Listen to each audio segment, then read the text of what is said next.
வணக்கம் எல்லாருக்கும். Welcome back to travel with Nagaveni.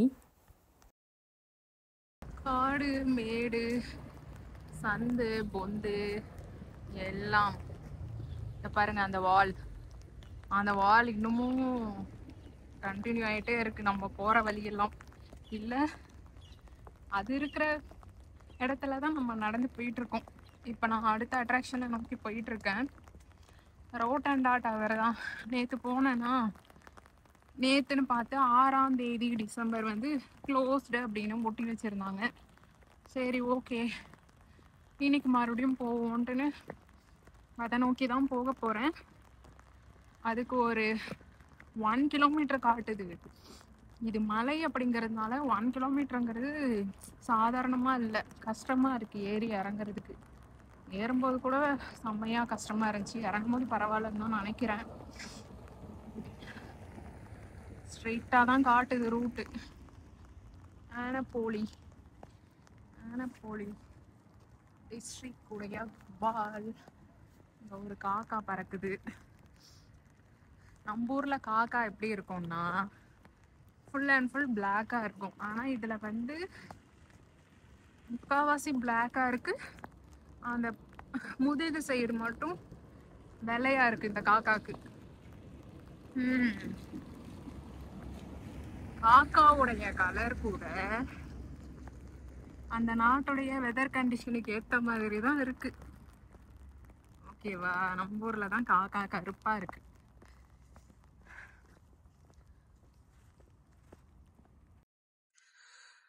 இப்ப நான் எங்க இருக்கேன்னா ரோட்டண்டா சேர்ந்து விட்டேன் ஒரு வழியாக.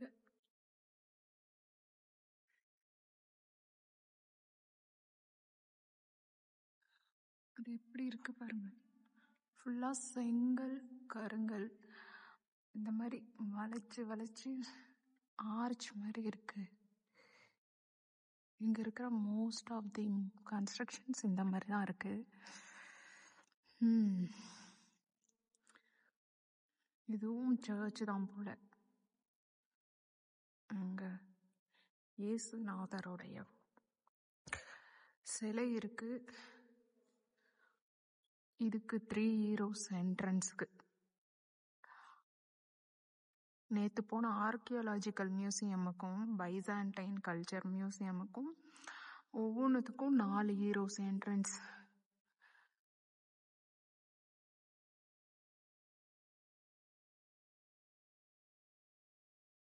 அமைதியா இருக்கு. அதனால தான் நான் மெதுவாக பேசிட்டு இருக்கேன். இந்த ரோட்டண்டா யுனெஸ்கோவுடைய வேர்ல்டு ஹெரிட்டேஜ் சைட் லிஸ்ட் 1988 இடம் பிடிச்சிருக்கு. As part of Byzantine art and monuments. இந்த ரோட்டண்டா 4ஆம் நூற்றாண்டை சேர்ந்தது. இந்த ரோட்டண்டா ஈஸ்டர்ன் ரோமன் எம்பையரில் இருக்கிற one of the earliest Christian மோனுமெண்ட்ஸில் ஒன்றா விளங்கிட்டுருக்கு. இது நார்த்தன் கிரீஸில் சென்ட்ரல் மெசிடோனியா அப்படிங்கிற ரீஜியனில் தெசலானிக்கில், ஆஸ் யூஷுவல் நம்ம தெசலானிக்கை பற்றி தானே பார்த்துட்ருக்கோம், அந்த சிட்டியில் அமைஞ்சிருக்கு. இந்த ரோட்டண்டா இதிலிருந்து நம்ம அப்படியே கொஞ்சம் தூரம் முன்னாடி நடந்து போனோன்னா ஆர்ச் ஆஃப் கேலரியஸ் அப்படின்னு ஒன்று வரும். அதுக்கப்புறமா அதிலிருந்து கொஞ்சம் தூரம் முன்னாடி நடந்து போனோன்னா அங்கே ஒரு பேலஸும் இருக்கும். ஸோ 4ஆம் நூற்றாண்டில் ரோமானிய பேரரசர் கேலரியஸ் தான் இந்த ரோட்டண்டா, அதுக்கப்புறமா அந்த ஆர்ச்சு, அதுக்கப்புறமா அந்த அரண்மனை, இது எல்லாமே ஒரு சேர இணைக்கிற மாதிரி வடிவமைச்சிருக்காரு. இந்த 3 மோனுமெண்ட்டையும் கனெக்ட் பண்ணுற மாதிரி சிட்டியோடைய மெயினில் ஒரு ரோடுமே போயிட்டுருக்கோம். இதில் என்னென்னா அந்த பைசாண்டைன் கல்ச்சர் அந்த மியூசியமில் பார்த்தோம்ல, அந்த வால் பெயிண்டிங்ஸ், அந்த மாதிரி பெயிண்டிங்ஸ் எல்லாம் அங்கே இருக்குது.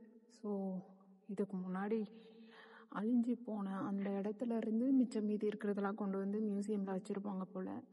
இதுவும் பழைய காலத்து சர்ச் மாதிரி தான் தெரியுது. இந்த சவத்தில் இருக்கிற பெயிண்டிங்ஸ்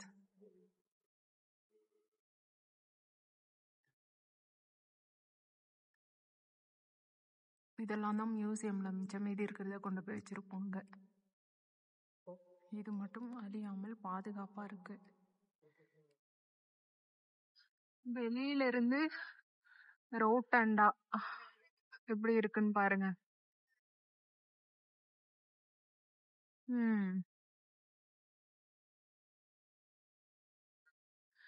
டிஃப்ரெண்டா இருக்கு. நான் பார்த்ததுலயே சர்ச் எல்லாமே ஒரே மாதிரி கன்ஸ்ட்ரக்ஷன்ல தான் இருந்த மாதிரி இருந்துச்சு. மோஸ்ட்லி ஸ்பெயினை தவிர இல்ல, அப்படி நான் பொதுவா சொல்ல முடியாது. வெனிஸ்ல இருந்ததுமே டிஃப்ரெண்ட் ஆர்கிடெக்சர் தான், இதுவுமே டிஃப்ரெண்டா இருக்கு.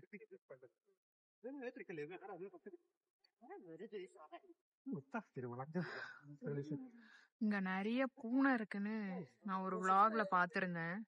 அதுங்க அவங்க சொன்ன மாதிரி கரெக்டா தான் இருக்கு. எல்லா இடத்துலயும் பூனை அங்க இங்கன்னு ஓடிட்டே இருக்கு.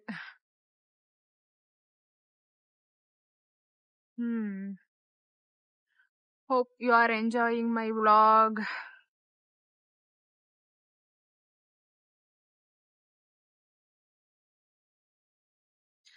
இப்ப 12 மணி ஆகுது. காலையில இருந்து பெஞ்ச மழை இப்பதான் ஓஞ்சிருக்கு கொஞ்சம். அதான் கொஞ்சம் பரவாயில்லையா இருக்கு நடக்கிறதுக்கு. கொடை பிடிக்காம நடக்கலாம். இந்த ரோட்டண்டால இருந்து அப்படியே முன்னாடி போனோம்னா இங்க ஒரு ஆர்ச் இருக்கு. அதுல நிறைய சிற்பங்கள்லாம் இருக்கு. ஆர்ச் கேலரியஸ்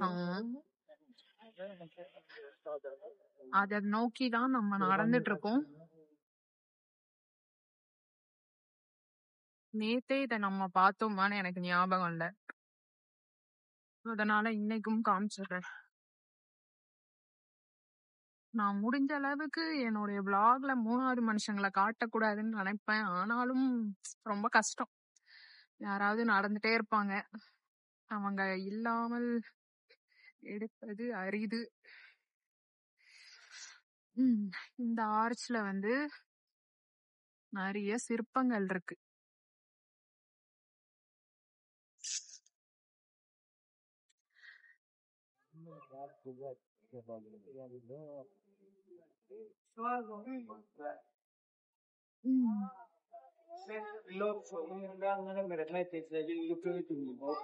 இதுக்கு ஆப்போசிட்லயே ஒரு சர்ச்சும் உள்ளது. நம்ம ரோட்டாண்டால இருந்து கொஞ்சம் தூரம் முன்னாடி பார்த்து வழியாக நடந்து வந்தோம் இல்லையா, இந்த ஆர்ச் ஆஃப் கேலரிஸ், அதுக்கு அடுத்து பார்த்தீங்கன்னா ஒரு ரோடு இருந்திருக்கும். அதுக்கு முன்னாடியே நடந்து போனோன்னா அந்த பேலஸும் இருக்கும். அதை நான் இதுக்கு முன்னாடி vlogல போட்டிருப்பேன், பார்க்கலன்னா பாருங்கள். அதெல்லாம் பார்த்து முடிச்சுட்டு நான் ஒயிட் டவர், நான் முன்னாடி நாள் போனப்போ ஒயிட் டவருமே க்ளோஸில் இருந்தது இல்லையா, அதனால் அடுத்த நாள் ஒயிட் டவருக்கு உள்ளே போகிறதுக்காக தான் வந்தேன். இப்போ நான் நடந்து அந்த வாட்டர் ஃப்ரண்ட் வழியாக அதெல்லாம் கடந்து ஒயிட் டவருக்குள்ளே என்ட்ரன்ஸ் ஃபீயும் வாங்கிட்டேன். ஒரு 3 to 5 euros தான் இருக்கும், எனக்கு சரியாக ஞாபகம் இல்லை. ஏன்னா அதை நான் டிசம்பர் 2024 போயிருந்தேன், அதனால தான். இப்போ ஒயிட் டவருக்குள்ளே போயிட்டுருக்கேன். இதில் நிறைய குட்டி குட்டி அறைகள். இதோடைய கன்ஸ்ட்ரக்ஷனுமே பார்த்திங்கன்னா நமக்கு ரோட்டண்டா மாதிரி தான் இருக்கும். இந்த ஹிஸ்டாரிக்கல் பிளேசஸ் எல்லாம் பார்க்கும்போது எனக்கு ஜென்ரலாகவே இந்த ஹிஸ்டாரிக்கல் நாவல்ஸ்லாம் பிடிக்கும். பொன்னியின் செல்வன், சிவகாமியின் சபதம், அந்த அரசியல் சார்ந்த அந்த நாவல்கள்லாம் படிக்க செம்ம இன்ட்ரெஸ்டிங்காக இருக்கும் இல்லையா. அதில் நிறைய கதைகள் வரும். இந்த அரண்மனை இருந்தது, இந்த சந்து இருந்தது, இங்கே இருட்டாக இருந்தது, இங்கே ஒருத்தர் வரலாம், இங்கே இருக்கிறது யாருக்கும் தெரியாது, இங்கே சுரங்கம் இருக்கும், இங்கே அது இருக்கும், அப்படிங்கிற மாதிரி நிறைய அப்படியே த்ரில்லிங்காக போகும் இல்லையா. அந்த மாதிரி ஃபீல் தான் இந்த டவருக்குள்ளே போகும்போது இருந்தது. இதில் நிறைய குட்டி குட்டி அறைகள், அது எல்லாமே ஒரு மனுஷன் உள்ளே போகிற அளவுக்கு கூட இருக்காது. அந்த வாயெல்லாம் பாதி நம்ம குனிஞ்சு போகிற மாதிரி தான் இருக்கும். சில ரூமெல்லாம் அப்படியே கரு கும்முன்னு இருட்டாக இருக்கும். சிலதுலலாம் இந்த மாதிரி மல்டிமீடியாலாம் ப்ளே பண்ணிகிட்ருப்பாங்க. அப்படியே ஒரு மாதிரி அந்த குட்டி ரூமுக்கு 2-3 பக்கம் வாயில் இருக்கும். இந்த பக்கம் புகுந்தா இன்னொரு ரூமுக்கு போகும், அந்த பக்கம் புகுந்தா இன்னொரு ரூமுக்கு போகும், இன்னொரு வழியாக போனால் மெயின் ஹாலுக்கு போகும். அந்த மாதிரி ஒரு மாதிரி பயங்கர த்ரில்லிங் எக்ஸ்பீரியன்ஸாக இருந்தது. இப்போ நம்ம இருக்கிறது தான் ஒயிட் டவர், ஃபர்ஸ்ட் ஃப்ளோர். இதுவுமே ரோட்டாண்டா மாதிரி சிமிலர் கன்ஸ்ட்ரக்ஷன் தான்.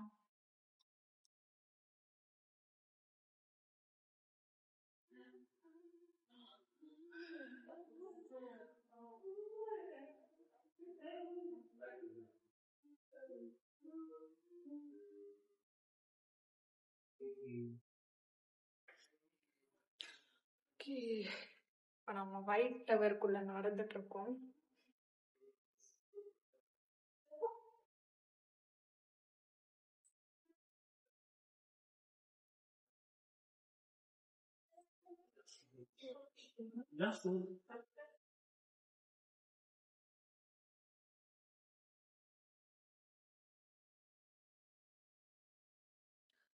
இதுக்கு ஒரு ஆடியோ கைடும் கொடுத்துருக்காங்க இங்கிலீஷ்ல, நம்ம டவுன்லோட் பண்ணி கேட்குற மாதிரி ஃபோன்ல. இதையெல்லாம் நான் இப்போதைக்கு கேட்குற மாதிரி இல்லை. இது வந்து கோப்பன்ஹேகன்ல ஒரு டவர் இருந்துச்சு, ரவுண்ட் டவர்னு நினைக்கிறேன். அதுக்குள்ள போறதுக்குமே இந்த மாதிரி தான் இருக்கும். அந்த மாதிரி ஃபீல் தான் கொடுக்குது இதுவுமே. இந்த விண்டோல சிட்டி வியூ தெரியுது.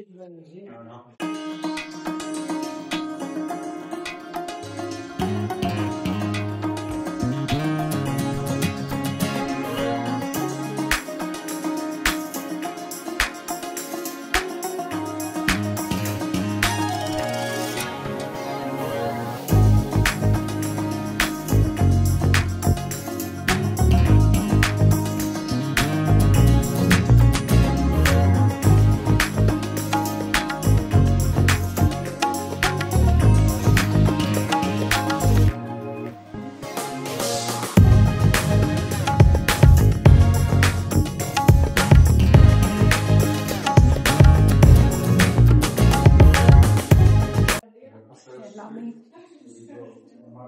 கிரீக்ல தான் இருக்கு, அதனாலதான் ஆடியோ கைட் தனியா கொடுத்துருக்காங்க.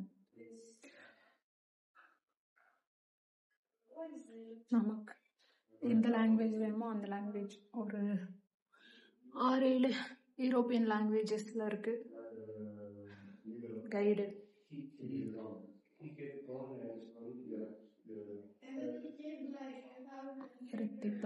1914 இருந்து 1918.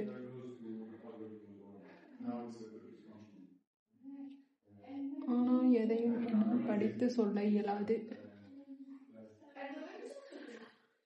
அலெக்சாண்டர் தி கிரேட் அவங்களுடைய வைஃபா இல்ல ஹாஃப் சிஸ்டர் அப்படின்னு சொல்றாங்க இந்த தெசலானிக்கி.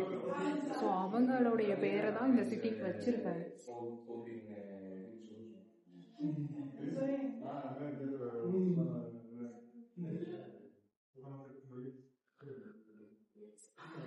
குனிந்து குனிந்து போக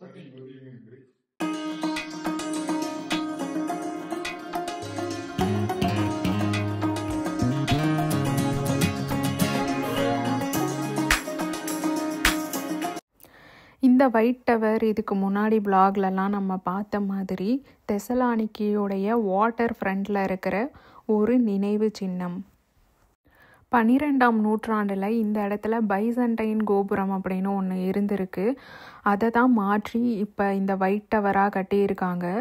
இதை 1430ஆம் ஆண்டு 2ஆம் சுல்தான் முராத் அப்படிங்கிறவர் தெசலானிக்கியை கைப்பற்றி இருக்காரு. அப்போ அவர் ஒட்டோமான் பேரரசு அப்படிங்கிற ஒரு கோட்டை இருந்திருக்கு. அதை வலுப்படுத்துறதுக்காக முன்னாடி இருந்த அந்த பைசண்டைன் கோபுரத்தை மாற்றி இந்த மாதிரி ஒரு கோபுரமாக கட்டியிருக்காராமா.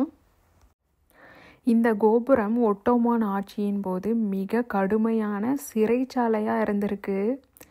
இப்போ தான் எனக்கு புரியுது அங்கே ஏன் அவ்வளோ குட்டி குட்டி ரூமுங்க இருந்துச்சுன்னு சொல்லிட்டு. அதெல்லாம் ஜெயில். நான் இப்போ தான் கூகுளில் படிச்சுட்டு வந்தேன்.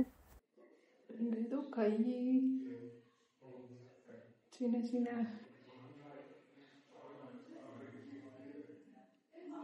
இந்த மாதிரிலாம் இருக்குது.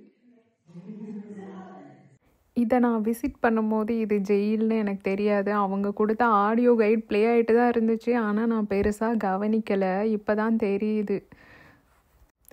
இப்போ இது வந்து மியூசியமாக செயல்பட்டுருக்கு. இது சிறைச்சாலையாக மட்டும் இல்லாமல் வெகுஜன மக்களின் மரண தண்டனை கூடிய ஒரு இடமாகவும் காட்சிப்படுத்தப்பட்டிருக்கு.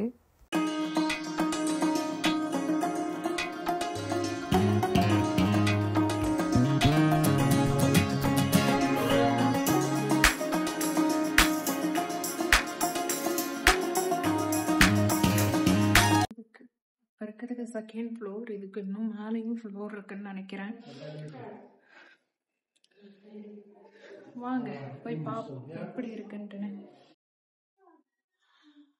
இதுல ஒரு டவர் தெரியுது இல்லையா, அந்த டவருக்கு உள்ளதான் நான் இப்ப நின்றுட்டு இருக்கேன்.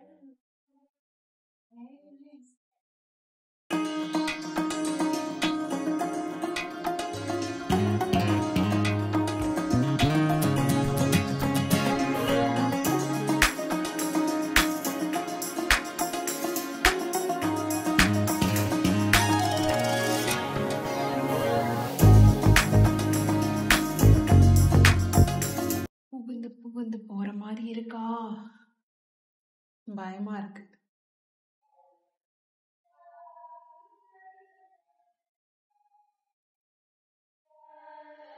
இப்பதான் இப்படி கட்டினீங்க, இதுக்குள்ள வந்துட்டேன். இங்க ஒரு குட்டியா ஒரு ரூம், அதுக்கடுத்து இதுக்குள்ள வளைஞ்சு இங்க ஒரு ரூம், அதுக்கடுத்து இதுக்குள்ள கருகும்னு இருக்கு. அடுத்து இன்னொன்னு,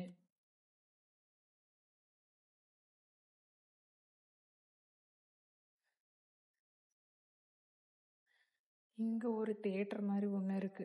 இந்த சைடு ஒரு ஹிஸ்டரி டிஸ்பிளே ஆயிட்டு இருக்கு. இந்த இடத்துல உட்காந்து பார்க்கறதுக்கான ஒரு பிளேஸ் ப்ரொஜெக்டர்ல போட்டிருக்காங்க. ஆனா எல்லாமே கிரீக்ல போயிட்டு இருக்கா, நமக்கு புரியாது. வேணும்னா ஆடியோ வேட வச்சு கேட்க வேண்டியதுதான்.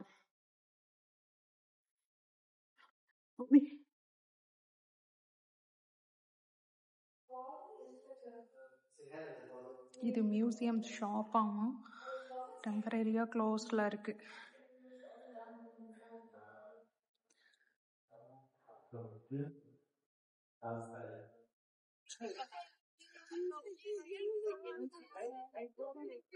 இது ஒயிட் டவருடைய டாப் ஃப்ளோர், மொட்டை மாடி.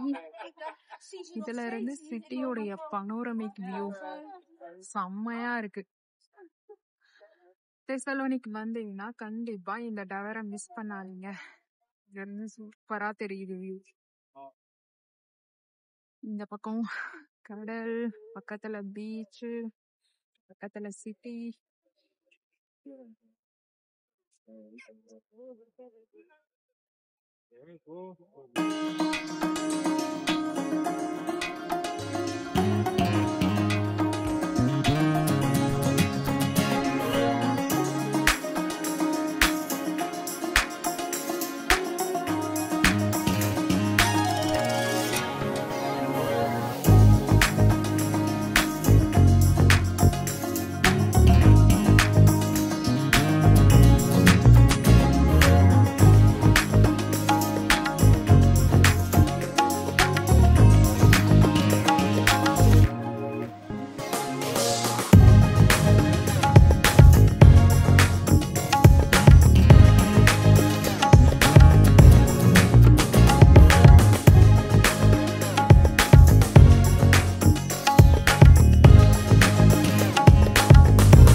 இங்க பாத்தீங்களா, கண்ணு கெட்டின தூரம் வரைக்கும் மலை மேல எப்படி வீடு கட்டியிருக்காங்கன்னு சொல்லிட்டு. காலையில அங்கதான் போயிருந்தோம். நடை நடராஜாதான். ஃபுல்லா நடந்து நடந்து மலையோடைய எண்டு மேல இந்த செவரு தெரியும், அந்த சிட்டியை கவர் பண்ற செவரு, அது வரைக்கும் போயிட்டு அங்கிருந்து கீழே இறங்கி வந்தாச்சு இந்த டவருக்கு.